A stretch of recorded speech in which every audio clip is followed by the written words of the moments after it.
We're back to the Neil Haley Show, simulcasted with celebrity interviews live from the Grotto with Greg Hanna. Greg, how are you, man? The media giant's here with another big one, and you're so excited. So, Greg, who do we have today with us? Oh my gosh, we have Kirk Cameron today. Very exciting.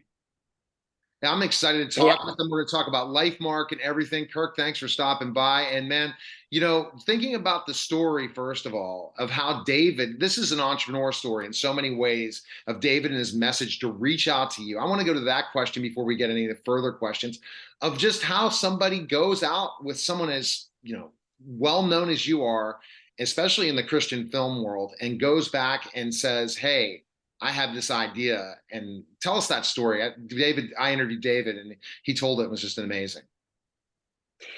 Well, I'm glad you had a chance to meet David. David's an amazing young guy. I've gotten to be friends with him, and it was really an honor to tell the story of his life. So I have a friend who sent me a link on my phone to a little documentary that had already been produced about David's life. It's called I Lived on Parker Avenue. And it's the story of one way to tell the story is an 18-year-old girl who changed her mind at the last second and chose adoption over abortion in this situation with an unplanned pregnancy. And she placed her child up for adoption, thinking she'd probably never see him again. 19 years later, he has a chance to reconnect with her. She thinks he probably hates her for abandoning him, and she realizes that the opposite is true. He's coming to thank her, and he embraces her with this loving hug and says, thank you for the choice that you made. I love my family. I love my life. You're my hero. And I watched this documentary and was just wrecked by the story. It so impacted me, particularly because I am an adoptive father. My wife and I have 6 children. 4 of our children are adopted. My wife is also an adopted child. And so this really connected with the center of my heart, and I knew it would make a great movie. So I called my friends, the Kendrick brothers, and I said, guys, I've gotten in touch with David Scotton. I'm securing the rights to tell his story.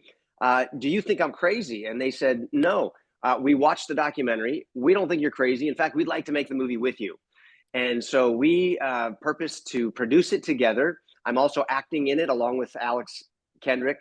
I play the adoptive father. Alex plays the husband of the biological mother, and we made the movie. It's called Lifemark, and it came out this last summer. The timing was unbelievable with everything happening culturally in the country, and now it's out just in time for Thanksgiving Day weekend, so people can watch this pro-life, pro-family, pro-love, pro-forgiveness, and pro-reconciliation movie. Wow. Wow. Oh, that's amazing. So first quick question, what inspired you to make this movie about adoption and release it now, given the climate? Well, as I said, I thought it was just a great story in and of itself. It was very moving. It's something I think our country needs. And we started to make the movie back in 2019.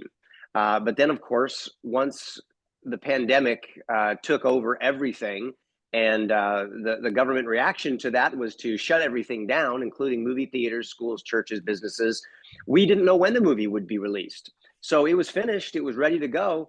And what we thought was a terrible interruption to our plans turned out to be providential timing, because who would have guessed that in our lifetime, the Supreme Court would have effectively overruled a 50-year standing ruling of Roe versus Wade, and sends the nation into a tailspin with what's going on, and everybody's fighting over pro-life, pro-choice.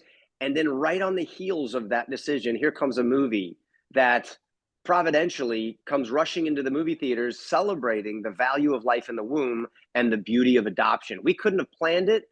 We couldn't have written a story that was any better than what really happened. We just told the story, and God put it in the theaters at the perfect time.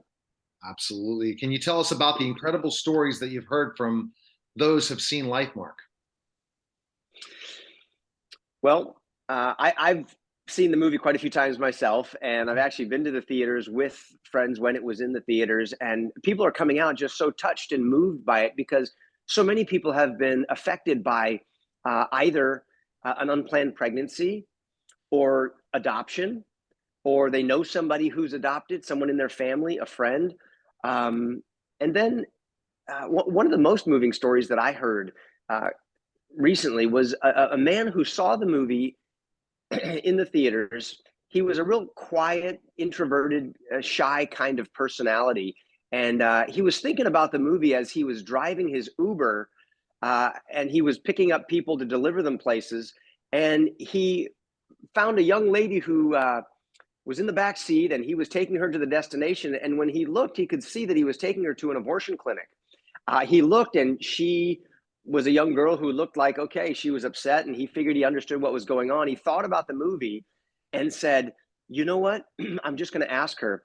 And he says to her, would you be open, in light of where I see I'm taking you, and you're probably filled with a lot of questions, and I don't know if you have anyone to talk to, but you're about to make a really big decision. Would you be open to talking to somebody who could help you think through this? And she said, yes. And he said, there's a movie that I saw that I think would really be helpful for you. It's called Lifemark. And he connected her with a woman at a pregnancy resource center, instead of taking her to the abortion clinic. And she agreed to talk with them. She got some counsel. He connected her with a family of faith at a church near her hometown. She was reconnected with her family that she was estranged from. She renewed her faith in God. She watched the movie, and she chose to give birth to her child and place him up for adoption. So I look at that and I think, wow, this is having a real impact. And babies are being saved, moms are being helped, and couples who are not able to have children themselves are having their prayers answered, all through the impact of a movie like Lifemark. Wow, that's an incredible story. How do you see God's love for his children through adoption? Well, God loves adoption for sure. How do I know that? Because it's all throughout the scriptures. Just think about the Christmas story itself. Adoption is at the heart of the Christmas story. A young lady, Mary, wakes up one morning with an unplanned pregnancy from her human perspective. Joseph, full of faith and love for God and for his wife, adopts this baby, raises him as his own son, and because of that loving choice, the baby was saved, Mary was taken care of, and salvation, reconciliation, and new beginnings come to the entire world. Think of the story of Moses. He was scheduled to be aborted by government decree, and his mother, full of faith, places him in a basket and sends him down the river. He's then rescued according to the plan of God and adopted into a royal family. And we have the leader of the ancient world, Moses. Where would we be without him and his 10 commandments and his leadership and all of that? There's adoption throughout the whole scriptures, including the New Testament, where those of us who are far away from God are adopted into his family through faith because of his kindness.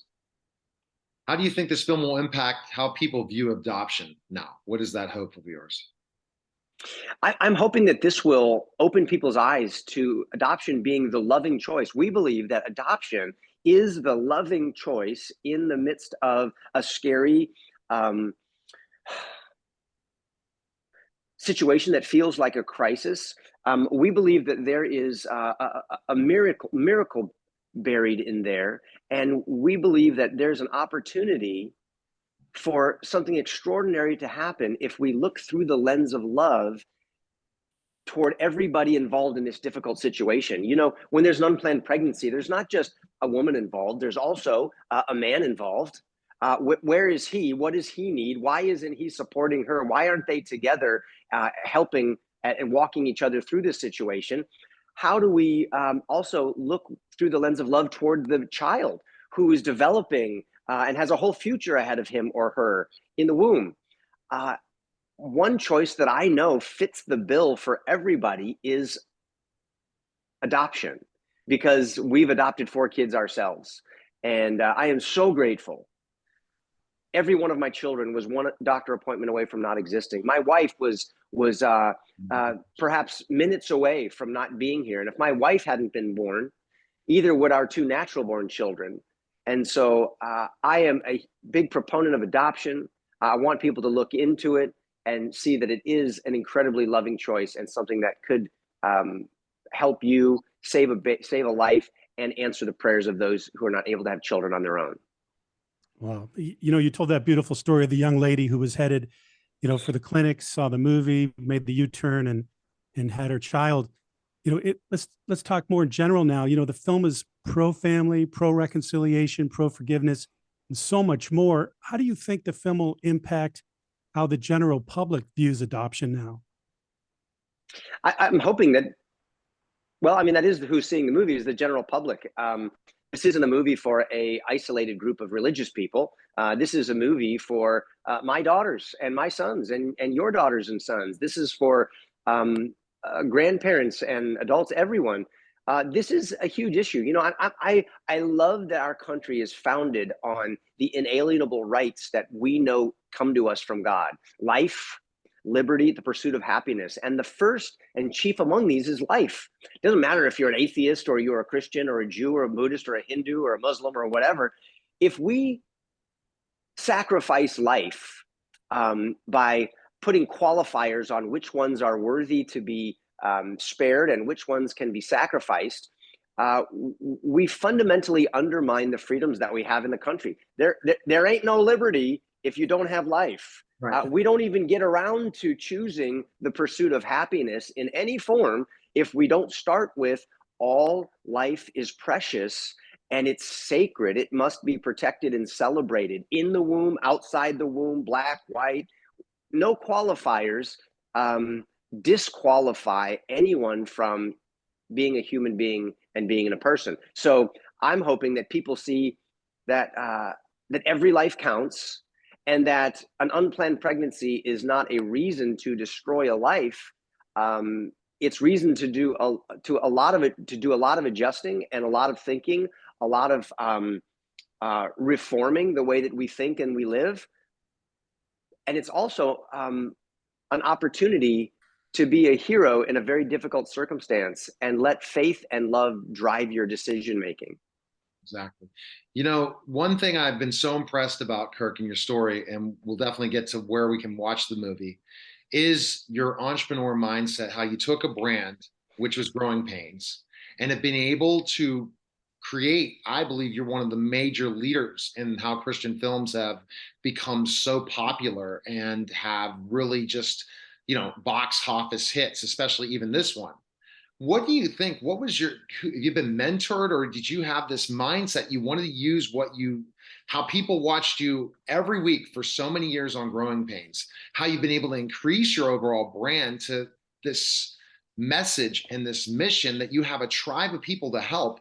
How do you think you did that? I mean, it's such an amazing story of how you took brand awareness and has kept it to the level that you've grown to what you've been able to build, that you're making such a difference in so many people's lives. Man, when I hear you say that, thank you for those kind words. That's very encouraging. That puts wind in my sails and makes me feel like, wow, makes it sound like what I'm doing is important. And I want to do important things. I want to make a difference. I don't want to waste my life. I feel so grateful that I'm alive. I'm grateful that I live in America. I'm grateful that I'm married. I've got kids, and I'm able to do stuff that makes a difference. But I can't tell you that I had a great plan of brand awareness. I had an awareness that I'm fortunate and I don't want to screw it up, and I want to honor the God that has been kind and gracious to me. That was kind of the extent of my plan. It still is when I wake up in the morning. I mean, all this could be gone tomorrow. I don't deserve the opportunities that I have, but there's a principle that I try to live by, and that is God says in the scriptures, in the Bible, that he who is faithful in the little things will also be entrusted with big things. And I don't really know how to manage things on a giant national level. I don't think I've got a laid out strategy for that, but I do have a strategy of trying to be faithful with what God has put right in front of me. And if I can do that, I think I will learn as I sort of on the job training for how to handle bigger things. So I don't know if that's a good answer or not. No, not giving you strategy, I'm taking it one day at a time. I think the strategy was but I see what you're saying, as humble as you are. And Kirk, I'm impressed by how humble of a guy you are. Because, again, I consider in that A-list category, especially what you've been able to grow from the beginning, where you could just walk down as a child star on Growing Pains, and then it would have been over. You might have done some acting, different things, but you've put yourself in this level that, people talk about, who would I like to interview? Because I have, people that reach out to me and say, "Hey, Neil, who should you interview?" And you're on the top 5 list. So there you go. So you got. Well, thanks, bro. You got to look at that as, yeah. Go ahead. I appreciate that. And it's also fun to be made fun of and mocked and knocked down by my favorite fake news source, the Babylon Bee. They love to use me as kind of their poster guy for Christian jokes and stuff. And so and I laugh at it because they're so funny. But stuff like that is good. It's good to be able to laugh at yourself, not take yourself too seriously. And remember that to whom much is given, much is required. And I take that really seriously too. All right. For your fans of Growing Pains, Greg will have a Growing Pains question. Go ahead, Greg, and then we'll finish up. I don't have a Growing Pains question, yes, but I do have an important question for you. But I love to learn from people, and I know my audience does as well. Just as a tip, what's the most important thing you've ever learned? Oh my goodness, Greg, come on. Oh my goodness. You're having me reach down to the bottom of my soul to pull out one thing that I've learned that's most important. Just one. One is good. Just one. An important thing to learn. People are more important than things, and the two, and that's huge, right? Like love. The 2 greatest commandments ever is to love God with all of your heart, mind, soul, and strength, and love others as yourself. That's about relationships. My relationship with God, my relationship with others. It's not money, it's not power, it's not fame. All those are the traps that we get sucked into. And then we ruin our relationships in the process. How many rich guys do you know who've just tanked their marriage? They have no relationship with their kids because those things are so alluring. We got to take our eyes off the shiny things and come back to relationships are what we were made for. And then we use things to benefit relationships. We don't use people to get us things. So that's a big one for me. And then to remember that, well, which relationships are the most important? For me, I'm going to say, if you're married, the 2 most important relationships are your relationship with God and your relationship with your spouse. And then you build a life on those relationships. My kids are going to build the next 50 years on the values and the example that my wife and I have laid down for them in our home. Maybe you're not married, but if that's something that you desire, I would say who you choose as your spouse is perhaps the most important decision that you'll ever make in your life, next to what you think about God. Yeah. And if you can get those things right, answer. Man, if you get those things right, you're on the right road. Great answer. Love that answer. And Lifemark is available on DVD, Blu-ray, and digital on December 13th, correct? Yes. Yeah, that's right. That's right. And I hope you guys get a chance to see it. Those of you who are watching, listening, you're going to love it. And little spoiler alert, you will be in tears several times throughout the movie. It's very emotional, but take heart. There's lots of humor. There's parts that are hilarious. There's lots of action. We've got skydiving, cliff jumping, knife throwing, ATV racing, high school wrestling. So there's lots of great stuff for the guys. And but there's going to be a few moments where you're going to have a good cry too. So bring a box of tissues. We appreciate it, Kirk. You were amazing. Thanks again. And everyone can follow you anywhere. We know, just find Kirk Cameron on social media. You're one of the social media juggernauts. Trust me on that. Every time I'm popping up stuff. An influencer beyond influencers, but he's influencing for a purpose to help others all over the world. So we appreciate it, Kirk, for you stopping by. Hey, you guys rock. And I appreciate all the good work that you're doing. Thanks for having me on the show and taking time to talk about Lifemark. All right, again, this was a great simulcast of the Neil Haley Show and Celebrity Interviews live from the Grotto with Greg Hanna. Take care, guys.